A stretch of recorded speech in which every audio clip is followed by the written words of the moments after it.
அந்த டைமில் crowd fund பண்ணி ஒரு மியூசிக் ஆல்பம் பண்ணிட முடியுன்ற கான்ஃபிடன்ஸ் உங்களுக்கு ஃபஸ்ட்டு அந்த கான்ஃபிடன்ஸை விதைத்தது யாரு? எனக்கு வந்து கான்ஃபிடன்ஸுக்கு பற்றாக்குறை இருந்தது இல்லைன்னு நினைக்கிறேன். அது வந்து நிறைய தடவை வந்து ஃப்ளாப் தான் இருக்குது.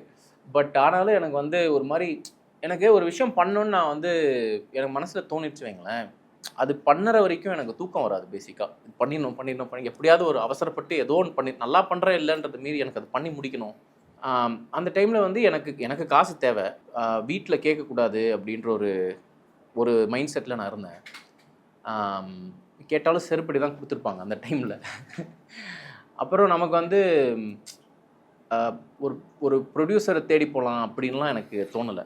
அப்போ எனக்கு என்னோட நான் எப்பவுமே எப்படி யோசிப்பேன்னா, என்கிட்ட என்ன இருக்குது அதை வச்சு நான் எப்படி அடுத்த ஸ்டெப் பண்ண முடியும். நான் அப்போது வந்து இந்த சின்ன சின்ன ஷோஸ்லாம் பண்ணும்போது இதை ஒரு 50 பேர் 100 பேர் வருவாங்க.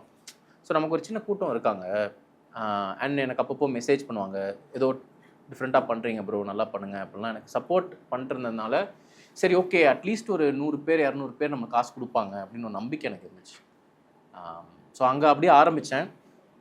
அது வந்து 2-3 விஷயம் அமைஞ்சிச்சு அந்த டைமில். அப்போது வந்து சப்போர்ட்டிவ் சிட்டிஸ்னு இந்த ஈவெண்ட் ஆர்கனைஸ்லாம் பண்ணிட்டுருந்தாங்க. அவங்களுடைய ஐடியாவே என்ன அப்படின்னா, ஒரு நோன் ஆர்டிஸ்ட் வச்சு ஒரு ஈவெண்ட் பண்ணி அந்த டிக்கெட் சேல்ஸை வந்து ஒரு அன்னோன் ஆர்டிஸ்ட்க்கு கொடுப்பாங்க. ஸோ அப்போது எனக்கு வந்து ஒரு சின்ன க்ரௌட் வருது அப்படிங்கும்போது அவங்க என்ன சொன்னாங்க, ஒரு டான்ஸருக்கு ஸ்டுடியோ செட் பண்ணுறோம், நீங்கள் வந்து பெர்ஃபார்ம் பண்ணுறீங்களா, ஆஸ் ஒன் ஆஃப் ஒரு 3-4 ஆக்ட்ஸ் நீங்களும் பண்ணுறீங்களா? நாங்கள் பண்ணுறேன்னு. ஸோ அது நான் பண்ணோன்னே அவங்களுக்கு they were able to raise some money. அந்த டான்ஸருக்கு ஒரு ஸ்டுடியோ செட் பண்ணுறதுக்கு they were able to raise some money. So அடுத்த எடிஷன் வந்து அப்போ நான் அவர்கிட்ட பேசிகிட்டு இருந்தேன், சிட் ஹாண்டேன்ட்டு. அவர்கிட்ட நான் பேசும்போது நீங்கள் என்ன பண்ணுறீங்க எல்லாம் கேட்டிருந்தாரு. என்ன எல்லாம் கேட்டதுக்கப்புறம் ப்ரோ அடுத்தது உங்களுக்கே பண்ணலாமே, உங்களுக்கே காசு தேவைப்படுதுன்னு நினைக்கிறேன். நீங்கள் என்ன டான்ஸருக்கு சம்பாதிக்கிறது? நம்ம வந்து டார்கெட்டாக அப்போது வந்து 75,000 ரூபாய் செட் பண்ணியிருந்தேன். சப்போர்ட்டிவ் சிட்டிஸ்லேருந்து ஒரு 25,000 வந்துச்சு பர்ஃபார்ம் பண்ணி. ஸோ பேசிக்காக மற்ற ஆர்டிஸ்ட் பர்ஃபார்ம் பண்ணி நமக்கு சப்போர்ட் பண்ணுவாங்க, நம்ம பர்ஃபார்ம் பண்ணால் மற்ற ஆர்டிஸ்ட் சப்போர்ட் பண்ணுவோம். நைஸ். அப்படி 25 வந்துச்சு. அப்படி 25 வந்துச்சு. ஸோ மொத்தமாக ஆல்மோஸ்ட் ஒரு 1,10,000 ருபீஸ் ரைஸ் பண்ணோம். நாங்கள் ஒரு 3-4 மாதம் ஸ்டுடியோவில் உட்காந்து ஒர்க் பண்ணுறதுக்கு இட் வாஸ் சாலிட். நைஸ். ஆக்சுவலாக இவங்க சொல்கிற அந்த ஈகோ சிஸ்டம் இருக்குல்ல, அது ரொம்ப நல்லா இருக்குது.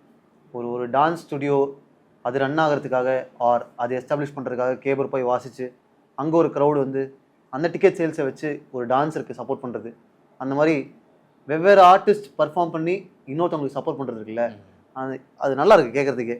அது இப்போ யாராவது பண்ணிட்டு இருக்காங்களான்னு தெரில, பண்ண நல்லா இருக்கு. ஆமாம்.